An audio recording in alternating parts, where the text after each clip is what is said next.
When the sun sets on October 31st, the streets outside fill with laughter, costumes, and candy. But behind the razor-wire fences of America's most notorious prisons, Halloween takes on a far darker meaning. In cells where the walls have absorbed decades of fear and despair, the holiday isn't about fun. It's a reminder of every lost freedom, every missed memory, and every shadow that lingers just out of sight. Inmates whisper about unexplained footsteps, flickering lights, and fleeting figures that vanish the moment guards arrive, but nobody dares admit it openly. This is a world where the line between the living and the spectral blurs. Paper pumpkins carved under dim fluorescent lights cast shadows that seem to move on their own. Distant voices echo through hallways as if someone, or something, has been walking there long before the first inmate arrived. On Halloween night, these prisons transform into more than a facility. They become a stage for the unknown, a dark theater where fear, memory, and something far older than any human imagination play their parts. If you dare step deeper into the darkness, don't forget to like, subscribe, and turn on the bell. You'll need it. The tape begins with the sound of static and distant metallic clanging. The camera shakes slightly, its night vision struggling to focus on the long, dimly lit corridor of Greystone Federal Penitentiary, a real U.S. prison shut down in 1998 after what officials called structural failures. But the locals whisper another story, that it was never the walls that failed, but the minds of the men trapped inside them. On Halloween night, a small documentary crew steps through the rusted gates to uncover the truth. They thought they were chasing rumors of hauntings. They didn't expect to find something waiting. The team consists of 3 members: Alex, the lead documentarian; Jenna, a sound engineer with a history degree; and Marcus, a former corrections officer turned consultant. Their equipment is basic: body cams, thermal scanners, and a handheld recorder, but their excitement overshadows their caution. As they enter the main block, the beam of their flashlight slices through layers of dust that drift like ash in the cold air. Every sound echoes endlessly, bouncing from wall to wall, like whispers refusing to die. Alex speaks quietly into the mic. It's 10:47 p.m., Halloween night. We're inside the main cell block of Greystone. The air feels heavy. His voice wavers slightly, caught between professional tone and nervous curiosity. The camera pans to a long row of open cells. Each one looks identical: bare bunks, rusted sinks, and graffiti carved deep into the concrete. Words like "help me," "it watches," and "not alone" scar the walls in faded scratches. Jenna adjusts the recorder. "You hear that?" she whispers. The faint sound of tapping echoes from somewhere above them, rhythmic and deliberate. Marcus raises his flashlight toward the ceiling, but the beam reveals nothing, only pipes and darkness. He exhales, visibly tense. "That's plumbing," he mutters, but the uncertainty in his tone betrays him. They continue deeper. Inmates' records still litter the floor: yellowed papers, photos, and broken name tags. A few cells remain locked, untouched for decades. Inside one, Jenna spots something strange: a small, childlike drawing taped to the wall. It depicts 3 stick figures standing beneath what looks like prison bars, with a black shape hovering above them. "Maybe an inmate's kid drew this," she says softly. But as she steps closer, she notices the paper isn't aged like the others. It's crisp, white, as if it was left there recently. Marcus rubs his arm, goosebumps rising. "That wasn't here before," he murmurs. The others exchange uneasy glances. Then, from somewhere at the far end of the corridor, a sound cuts through the air, faint, but distinct. A single bell chime. 1. Then silence. Alex looks around. Was that outside? Jenna shakes her head. No. It came from Block C. They move toward the sound, flashlights trembling slightly with each step. The deeper they go, the colder the air becomes. Their breath turns visible, curling like smoke. Alex films the hall's end, where a massive metal door labeled "Solitary" stands half open. The hinges creak softly as if stirred by the draft, but there's no wind. Jenna raises the recorder again. "Temperature just dropped 6 degrees, she whispers. Marcus places a hand on the door. It's freezing to the touch. With a push, it swings open, revealing a narrow hallway lined with individual isolation cells. The smell of rust and something else, dampness, decay, hits them instantly. The walls seem to absorb sound. Every footstep feels muffled, like walking through a dream. Inside the first cell, they find an overturned stool and faint markings etched into the concrete floor. Circles. Symbols. Words written over and over again. Let it out. Alex crouches beside them. Looks like ritual symbols, he says. But why would an inmate? He stops mid-sentence as the recorder picks up a faint whisper. Playback reveals the word stay. Jenna freezes. That wasn't me, she stammers. Marcus looks pale. Turn it off, he says firmly, but Alex keeps recording. No, this is evidence. The camera shakes as he pans across the cell again. For a split second, something moves in the far corner. A blur, tall and shadowed.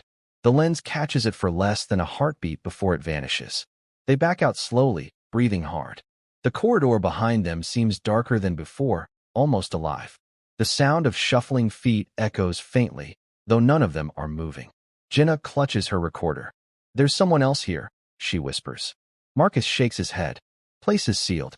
No one got in but us. They return to the main hall. The air feels electric, humming with low static that builds in their ears. Alex checks the camera screen, but the footage begins to glitch, distorting their faces into unrecognizable shapes. Battery's fine, he mutters, tapping the device. The static abruptly cuts, and for half a second, the screen shows a face that doesn't belong to any of them. Gaunt, hollow-eyed, pressed against the lens. Then it's gone. Did you see that? Jenna breathes. Please tell me you saw that. Alex stares at the monitor, silent. The sound of the bell chimes again, louder this time.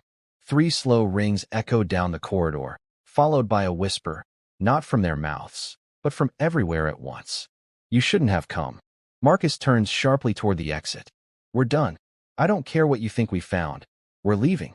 But when they reach the main gate, the padlock that had been cut open earlier is now intact, sealed as if it was never touched.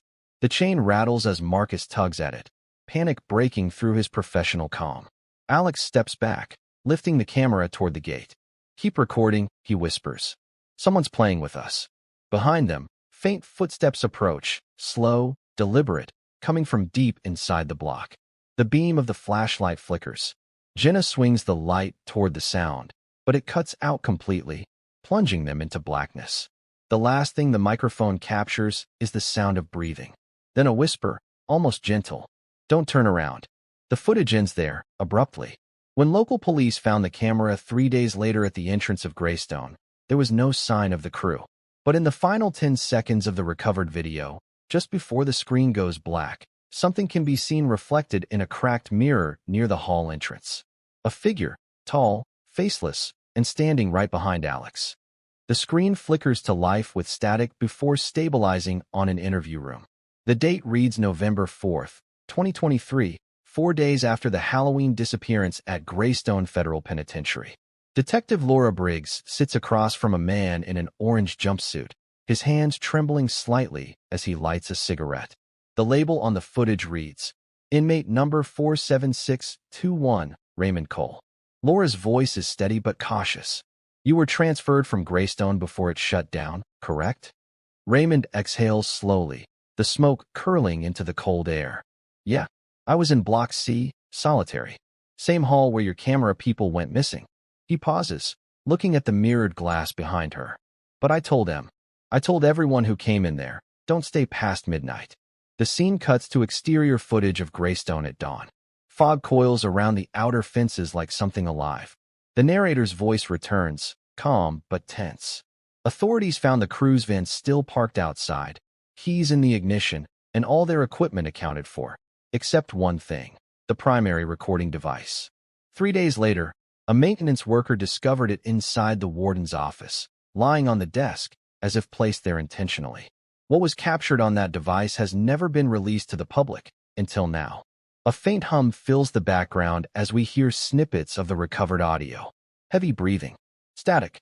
Then, a male voice, Alex's, whispering, "It's not human." The audio cracks, then silence. Detective Laura's voice cuts in again. You said something happens every year. On Halloween. Raymond nods, eyes distant. It started before I even got there. Back in the 70s. Warden Hill used to run experiments, not legal ones. Solitary wasn't just for punishment, It was for testing how long the human mind could last without light. They locked prisoners in those cells for weeks. No clocks, no sound, just darkness. Some said they started hearing voices. Others said they started seeing things. But the worst part, he leans closer to the mic, some never came back, even after the doors opened. Cut to archival photos. Old black and white shots of Greystone's interior, damaged walls covered in scratch marks, a cell door bent outward from the inside. The narrator continues. Records show that between 1974 and 1982, 13 inmates disappeared without explanation. No bodies, no escape tunnels, no evidence. Prison officials blamed clerical errors. But surviving guards told a different story, of figures walking the halls at night, of doors locking on their own, and of one inmate who claimed he saw the hollow man standing outside his cell, whispering his name. As the images fade, the sound of the bell returns, the same metallic chime from Chapter 1. This time, it rings twice. The narration lowers to a whisper. That bell was used to mark executions back when Greystone still had a death chamber. But it was removed in 1985, decades before the crew ever stepped inside. Back in the interview room, Raymond's demeanor shifts. His voice grows uneven. You think they just vanished? No, they woke it up. The Hollow Man doesn't want cameras. It doesn't want people remembering what happened. Every Halloween, it comes back to make sure no one forgets who it took. Laura frowns. Who did it take, Raymond? He looks directly into the camera lens. Me. I've been dead since 1994. The screen cuts to black for several seconds. Static fills the silence, then a distorted voice, barely audible, whispers, he told the truth. The next scene opens inside the forensic lab. Investigators analyze the footage recovered from Alex's camera. They slow it down frame by frame, enhancing the final reflection captured in the cracked mirror. The figure behind Alex becomes clearer, its form elongated, face stretched into a void of shifting darkness. But what chills them most isn't the face. It's the reflection behind the creature. Standing further back, in the shadows, is another figure. Jenna. Her eyes are open, glowing faintly white. The narrator's tone darkens. Experts confirm that the reflection could not be a lighting trick. No physical presence was detected behind the camera at the time of filming. Yet there she was, motionless, silent, and unmistakably watching. Detective Laura's final interview note flashes on screen. All evidence regarding the Greystone incident has been sealed under federal order. Access restricted until 2053. Then, silence. Until the screen fades to one last piece of recovered audio, recorded the night after the investigation closed. A security guard, stationed outside Greystone, reports hearing footsteps inside the supposedly empty prison. The sound of the bell rings once more, a single, haunting note. They say Halloween is for the dead to walk among us. But in Greystone, it's the living who disappear. The recovered footage resumes in the main cell block of Greystone, bathed in the pale green glow of night vision. Alex's camera lies abandoned on the floor, half covered in dust, yet still recording. The air is thick, almost viscous, carrying the faint scent of decay and rust. Every step echoes as if the walls themselves are breathing, following the crew. Jenna's voice breaks the silence. Alex? Marcus? Where are you? There is no reply, only the soft scuttling of unseen feet across the concrete floor. A shadow flickers across the far wall, elongated and jagged, stretching in impossible angles. The crew moves toward it, flashlights trembling, illuminating shapes that seem familiar yet wrong. Bunks bent in impossible ways, toilets mounted at odd heights, and scratch marks in patterns that make no sense to the human eye. Marcus stops suddenly, pointing at a corner. Do you see that? A figure emerges, slowly stepping out of the shadows. It is Alex, but something is different. His movements are jerky, his face pale and hollow, eyes completely black. The camera swings as Jenna stumbles backward, dropping her recorder. She watches helplessly as the figure speaks in a voice that is not Alex's, yet somehow familiar. You shouldn't have come back. The camera catches faint inscriptions on the walls, glowing faintly under the infrared light. Remember the hollow. Remember the taken. Jenna whispers. These aren't just symbols, they're warnings. The floor vibrates subtly, as if the prison itself is shifting beneath them.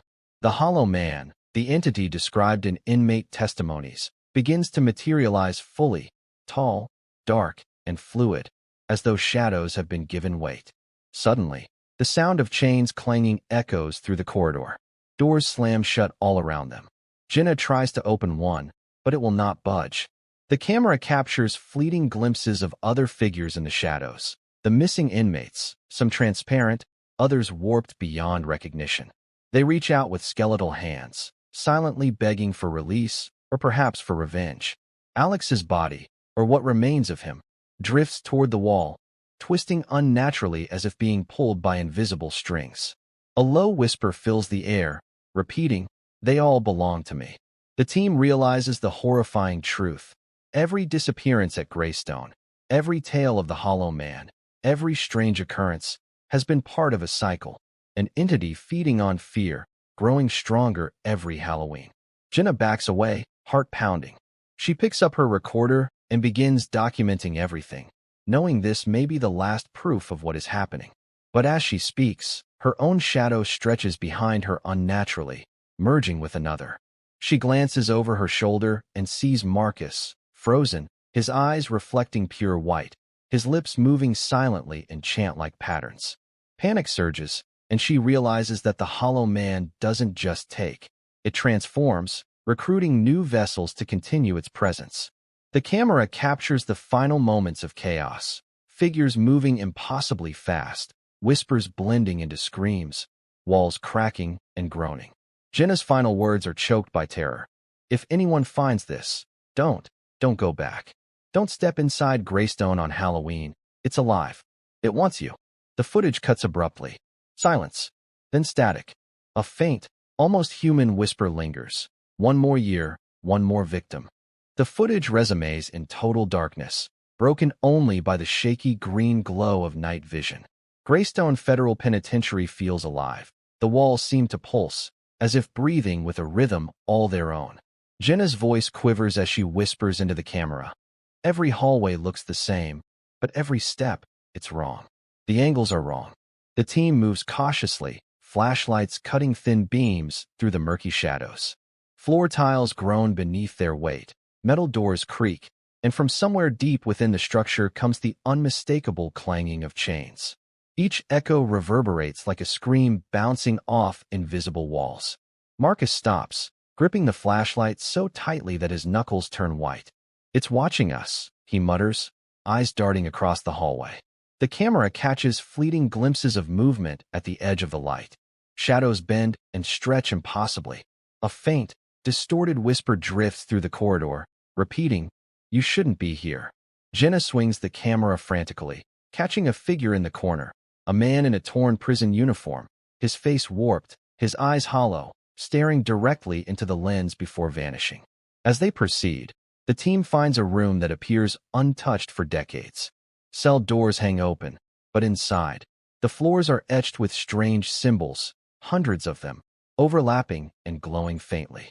Papers scattered across the room show incomplete letters, desperate pleas, and cryptic warnings. It sees everything. It knows your name. Do not look back. The air feels charged, static sparks crackling across the camera lens. Suddenly, a deafening scream erupts from down the hall. The camera swings wildly, catching Marcus frozen mid-step, staring at a wall that wasn't there moments ago. Behind it, a dark figure slowly emerges, shifting its form in impossible ways. Its presence fills the room with cold, a vacuum of air and warmth. The team tries to retreat, but the hallways twist unnaturally, leading them deeper rather than out. Jenna stumbles upon a torn diary, left behind by an inmate decades ago. The entries are frantic, filled with warnings about the Hollow Man. It learns. It remembers.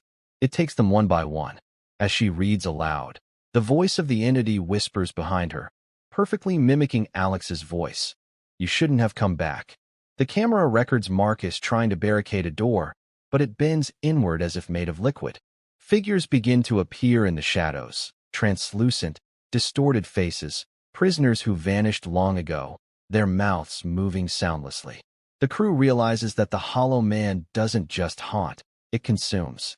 Every fear, every doubt, every flicker of hesitation strengthens it, and Greystone itself, is the perfect vessel. Jenna's hands shake as she points the camera toward a corner, capturing what looks like a warped reflection of herself, eyes glowing white, a smile she doesn't recognize forming on her face. A cold whisper reaches her ears, "One of us now." She stumbles back, and the camera falls, recording the floor as distorted shadows rise above her. Screams echo, faint at first, then overwhelming, a cacophony of voices merging, past victims, the hollow man, and the living, all trapped in Greystone's ever-shifting nightmare. The screen goes black briefly before static returns, revealing a chilling message written in condensation on a broken mirror. "You cannot leave. Not tonight. Not ever." The sound of the bell tolls again, slower this time, each chime reverberating through the air like the heartbeat of the prison itself. Greystone is no longer a building, the narrator intones. It is a living memory of fear, a trap for those foolish enough to witness it. And Halloween. Halloween is its favorite time to haunt. The footage resumes in absolute darkness. Only the faint green glow of night vision illuminates the corridor. The camera lies on the floor, capturing Jenna crawling forward, her breaths ragged, echoing in the empty hall. Shadows stretch unnaturally along the walls, twisting as though alive. The hollow man is no longer just a legend.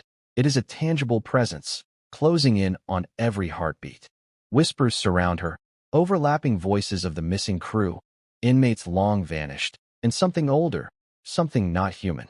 Jenna's hand trembles as she picks up the fallen camera. The lens reveals Marcus, motionless, back against the wall, his eyes now completely black. He turns slowly, speaking in a voice that is both his own and not. "You shouldn't have returned." Greystone keeps its own. Jenna stumbles into what appears to be the original execution chamber, a place long sealed. The floor is etched with decades of desperate inscriptions, "Never return." It remembers. It hungers. A figure emerges from the shadows, Alex. Or what Alex has become. His face twisted, elongated, eyes empty. He reaches toward her, and the camera captures every unnatural movement. The hollow man hovers behind him, its dark form pulsing with energy, feeding on their fear. Suddenly, the walls of the chamber begin to shift and breathe. The corridors that once led to safety now spiral endlessly, a labyrinth impossible to escape. Whispers grow louder, more urgent, merging into a single command: "Join us. Become one with Greystone." Jenna's screams echo, but no one answers. The camera lens fogs as cold breath surrounds her face. She turns, and in the reflection of a cracked mirror, she sees herself, but not herself. Hollow eyes, twisted smile, and the faint silhouette of the hollow man behind her. The final footage shows her running, tripping, and falling. The camera captures her hand reaching toward the exit, only to grasp empty air. Behind her, the hollow man rises fully, immense and all-consuming. The last audible sound is the bell, tolling slowly, each chime reverberating like a death sentence. The screen cuts to black. Then, for one final frame, the recovered footage shows a chilling message scratched into the wall in fresh blood. "One more year, one more victim." If you think this story was intense, you're not ready for the next one. Hit subscribe before the next shadow finds you. Greystone Federal Penitentiary remains abandoned, but every Halloween, whispers claim that the hollow man still stalks the empty corridors. Cameras, equipment, and visitors vanish without a trace. And the legend grows that Halloween is never just a holiday inside Greystone. It is a night where fear walks freely, and the living are never truly safe.